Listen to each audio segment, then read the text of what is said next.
Okay, so psychedelic renaissance, there's the iconic picture of brain on placebo and brain on psilocybin. And we've had Jake introducing the field and Ben doing an impressive talk on his MDMA-assisted psychotherapy.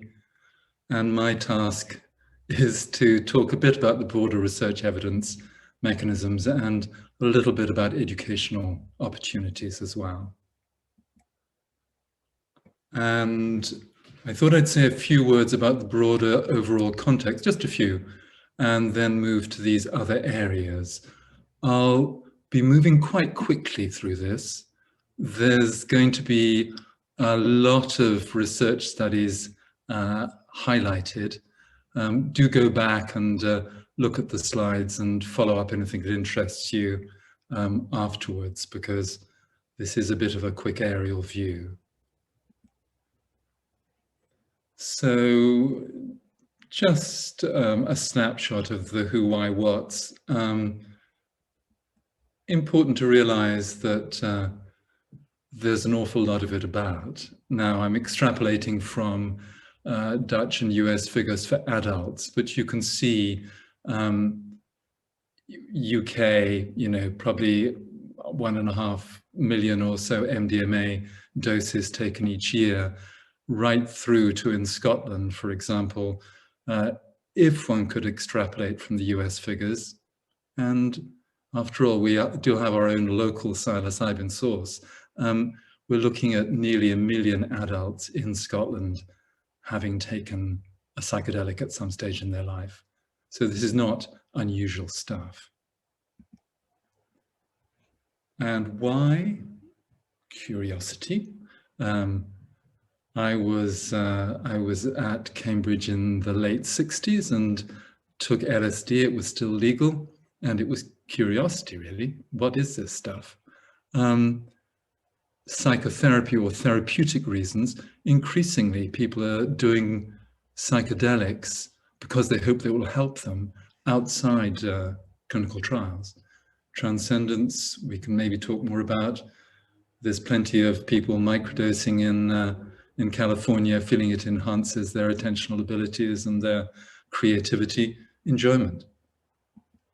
And this is one way of splitting up the types that I find useful. I think Jake was doing something similar. So the classic psychedelics, the MDMA type drugs, dissociatives, which are already either licensed or, in the case of nitrous oxide, legal at the moment, and unique substances. And it is important to highlight that how you take them makes a lot of difference. So sometimes people say, oh, well, DMT is much more powerful than psilocybin, but then they're comparing different methods of access. And so it is very, very relevant to think about that. And where?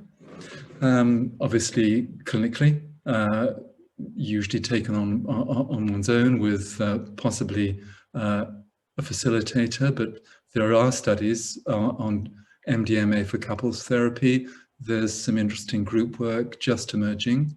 The current trend is to use iMask and Playlist, but there is data from Kettner et al. Showing that if you're in nature, that tends to stick more in terms of how it affects you in relation to the world.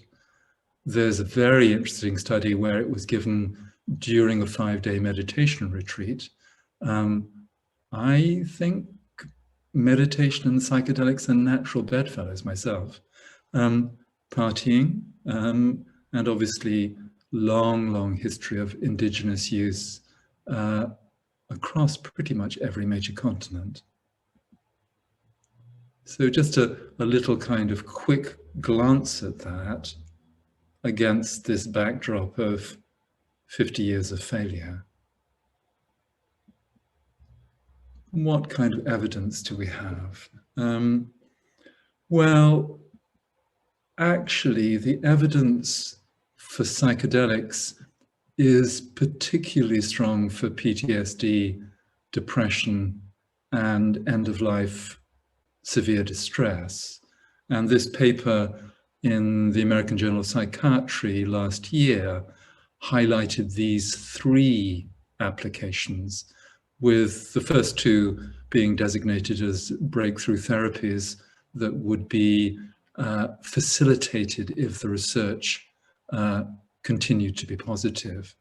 And the phase 3 US North American MAPS study is reporting as very positive. And I think it's extremely likely that MDMA for PTSD is going to be licensed. Probably the first of these new ones to be licensed, I would guess, in 2023.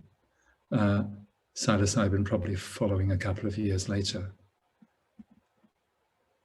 And I would highlight that PTSD, depressive disorders, severe end-of-life distress are leading the field in terms of application.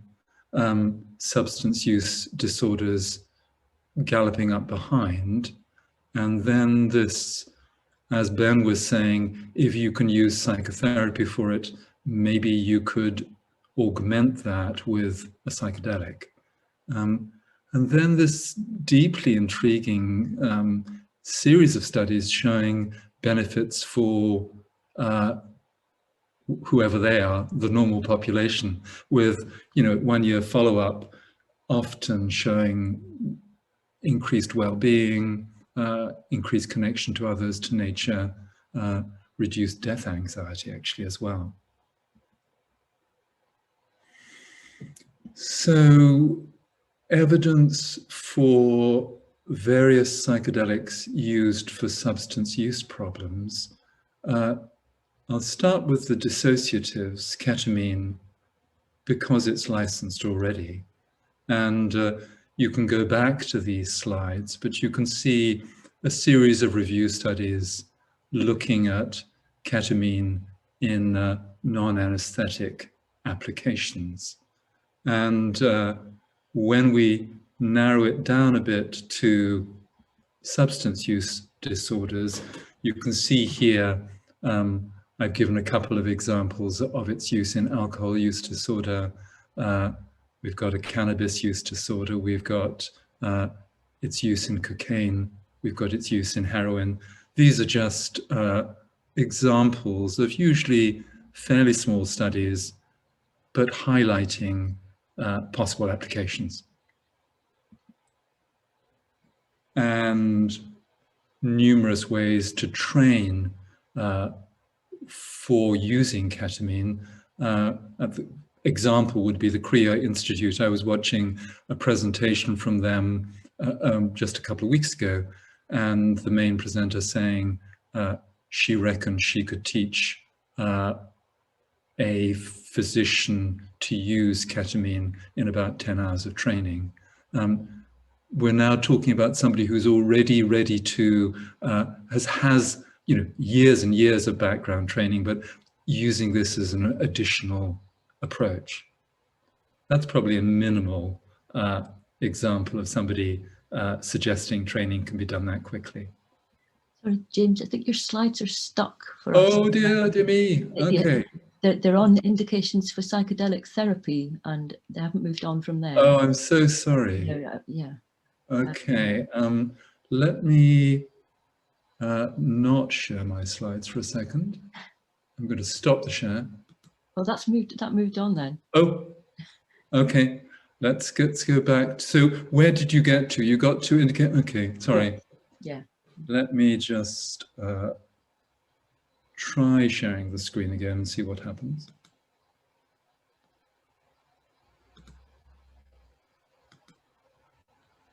Yep, and that's... Now we're in dissociative anesthetics, are we? Yes. Let's just see if I can go back. What are psychedelics? Yeah. Is this where we got to? Yeah, that's where we got to. Yeah. Okay. So I went on to say that these were other indications, but less strongly supported by the literature. And then I started to talk about dissociatives. We've got the ketamines. These are overview studies.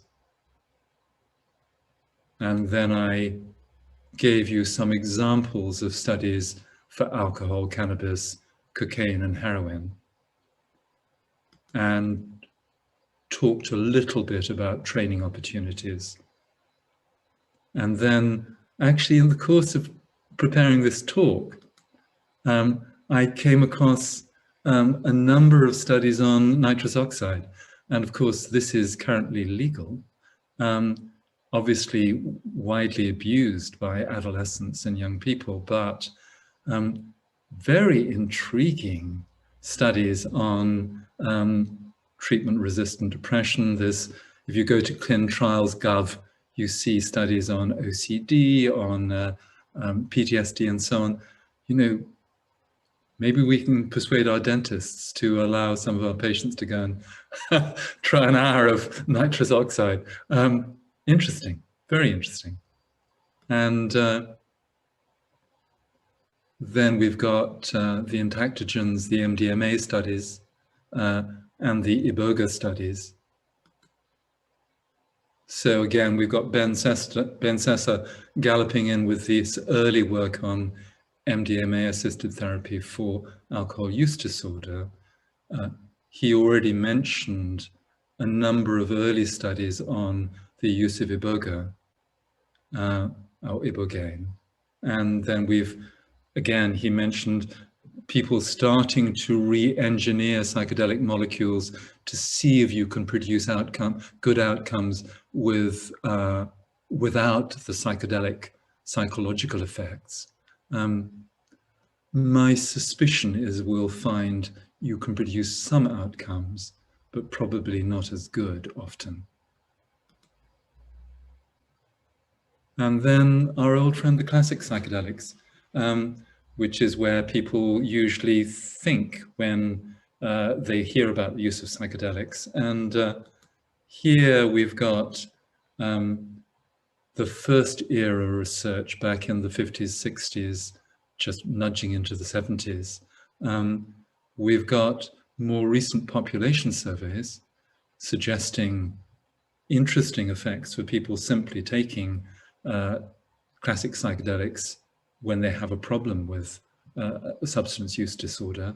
And then we've got the more recent research.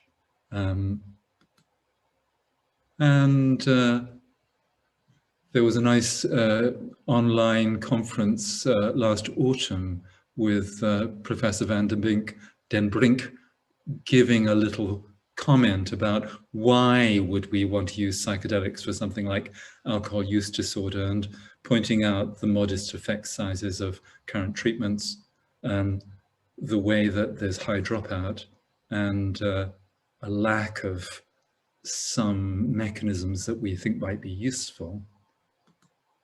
And you've already seen this, this table, and you can see there's a real encouraging early studies of LSD and alcohol use disorder.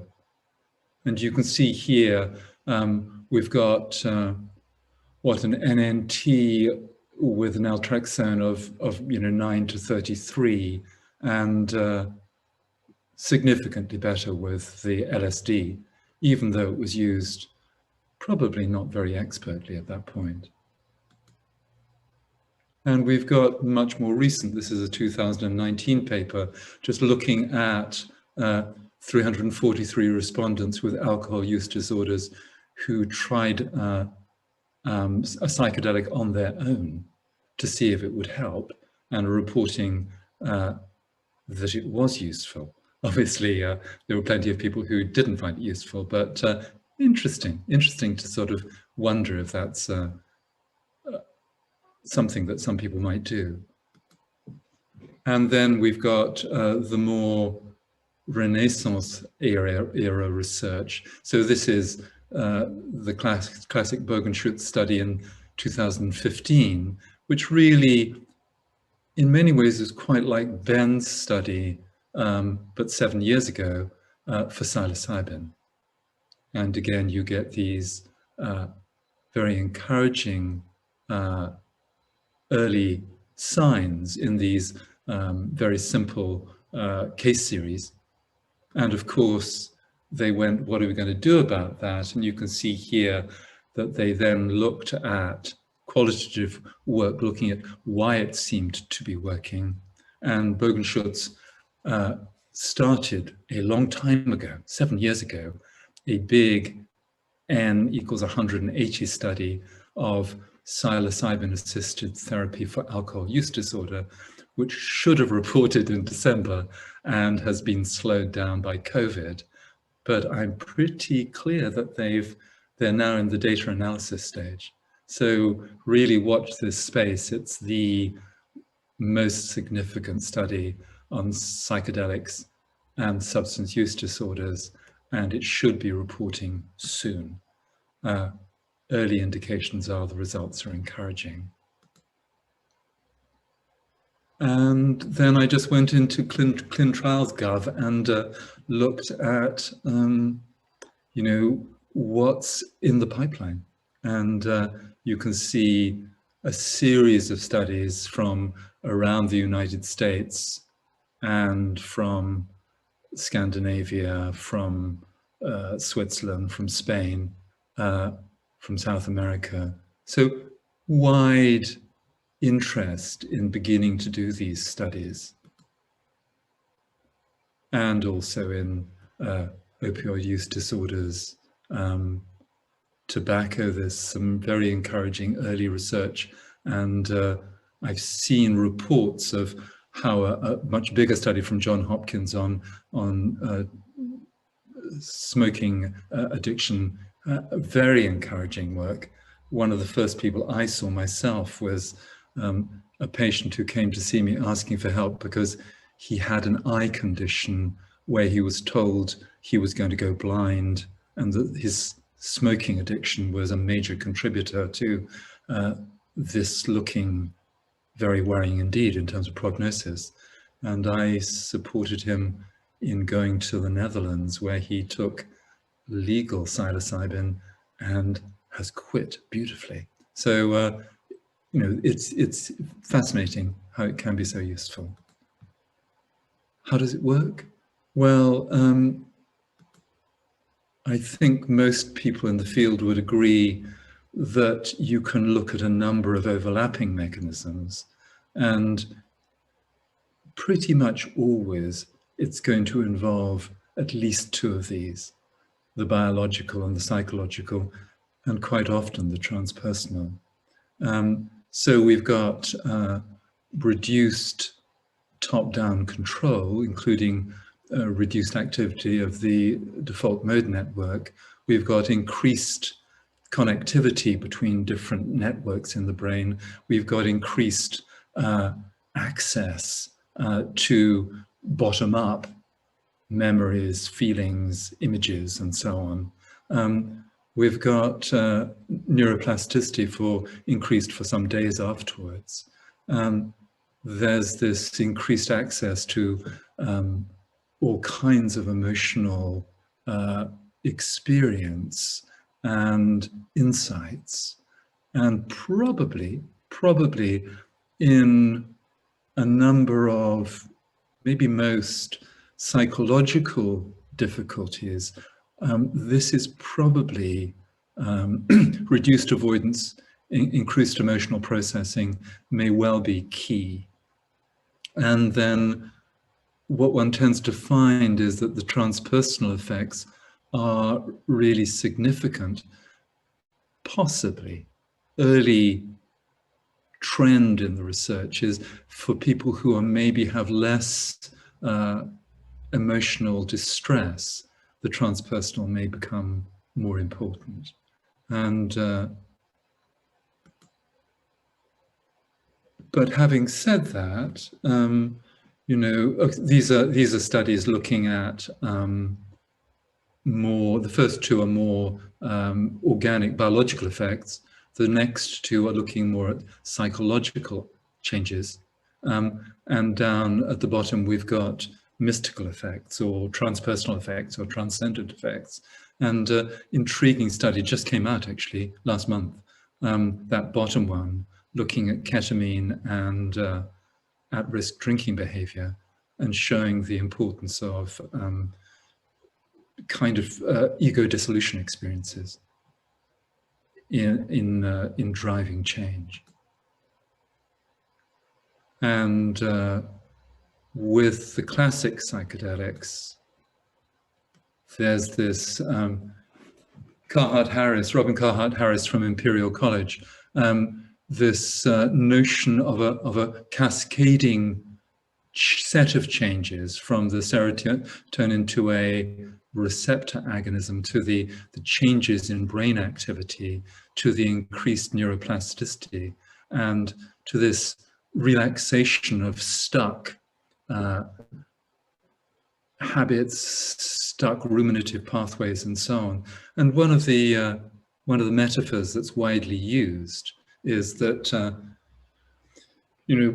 people get stuck in these pathways as if you're a skier or somebody coming down on a toboggan, coming down a snow slope, and there are these great deep ruts. So you repeatedly come down and repeat the same toxic sets of thoughts and catastrophizing and unhelpful habits. And the metaphor is that the psychedelic session is like a heavy fall of snow. And so you can come down the slope and start to actually form new patterns, new habits, new ways of seeing things. And I would even go further and say, when we look at the bottom-up access to memories and feelings, that it's as if you're given a pair of ski goggles that can actually see underlying patterns under the snow in a way that you couldn't before. Another metaphor that I think I probably invented, which is, it's a little bit like the Garden of Eden. So I think that one way of understanding ego structures and self is that it's an emergent pattern in evolutionary history that had survival and adaptive functions. So having a well-functioning ego allows us to navigate the world, plan, learn more effectively, which is why it's been selected for. Unfortunately, it comes with a number of costs and a lot of suffering potentially. So a little bit like being given the apple in the Garden of Eden allows us to, in a sense, be like gods, but we get chucked out. And there's a good argument that high-dose psychedelics dissolve the ego structures and put you back in touch with a very different experience of the world. And I'm with Einstein here. I think that in many ways, this is a major drive for humanity's urge for religious and spiritual experience. And, I go way back. I am the hippie who became a doctor. And certainly I've meditated for 50 years. The most profound religious spiritual experiences of my life have been on psychedelics. So what about education, training, and this network that Jake mentioned? Well, the key people in the field who've been here longer than most are MAPS, and they have a freely downloadable manual. They, I'll say in a moment, what their training involves. Ben Sessa's talking about generic psychedelic therapist training in Bristol. There are a wide variety of other trainings online and in the States. One of the advantages of COVID is I've done really quite a lot of work with Fluence, who are a good transatlantic training group.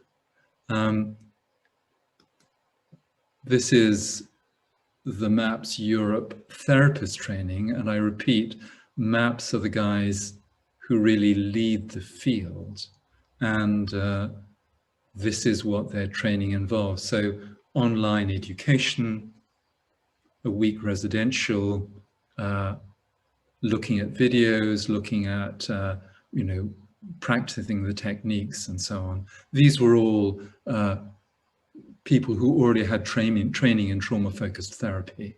And then we've got the experiential elective, the role play, and supervision.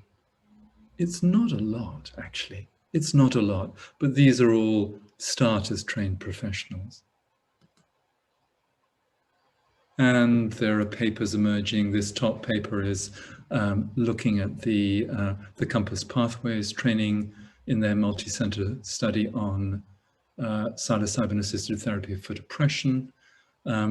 We've got the group I trained quite a lot with, the Fluence people, with a paper on a psychedelic harm reduction integration approach.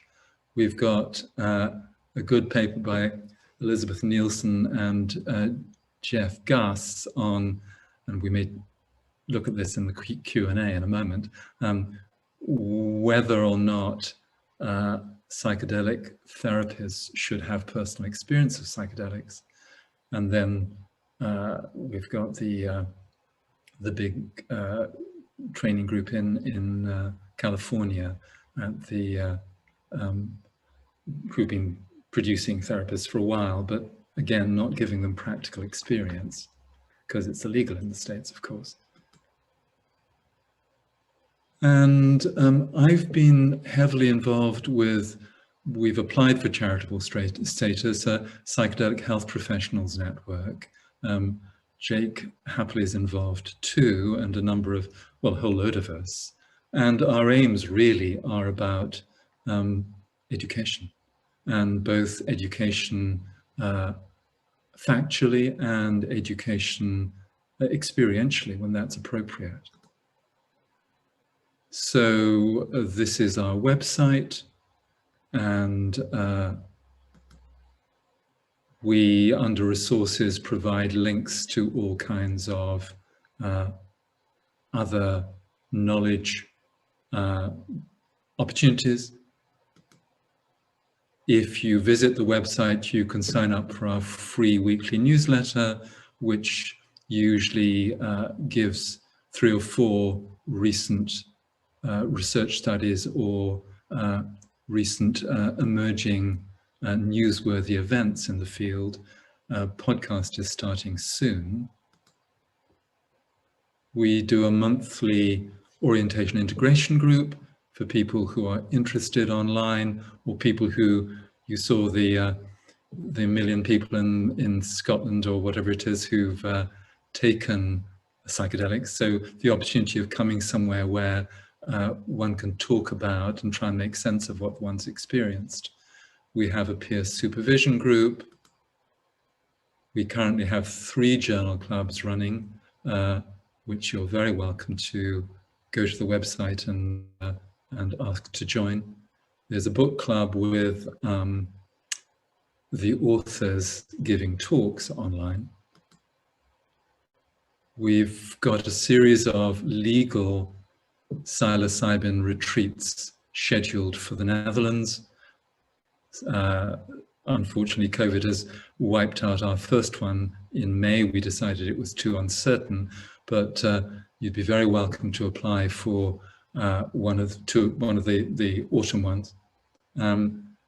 Typical format would be arriving in Amsterdam, meeting up, getting the psilocybin truffles, which are legal in Holland. Day 1, we'd be looking at a moderately high dose. 22 grams of truffles is about, very, very roughly, 20 milligrams of psilocybin. Integration in the group, high dose, integration, goodbyes. I've already been on this kind of thing with the UK Psychedelic Society, as well as going and working with 1-to-1 or 1-to-2 with psychedelic guides in the Netherlands. So it's a path, it's a journey that I know, and it's extremely, it's a fascinating thing.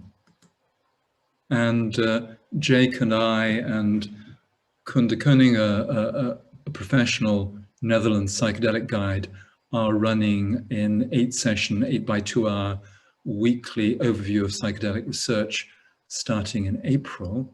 We would charge you a bit of money for that. It's online. I think it will be excellent. And we're then going and covering more of the field in August and September. So lovely to see some of you on that. And if your group or organization are interested in input from us, that's really what we see our purpose as. So that's the website again. That's what I hope I've at least touched on, but do please feel free to look at the slides and go back or contact me. And I would say that this pretty accurately describes the field. That we need to accept that there really is something interesting going on here, and we need good research to tease out how to make it as effective as possible. So thank you very much. I hope that was useful. Thank you very much, James. That was great.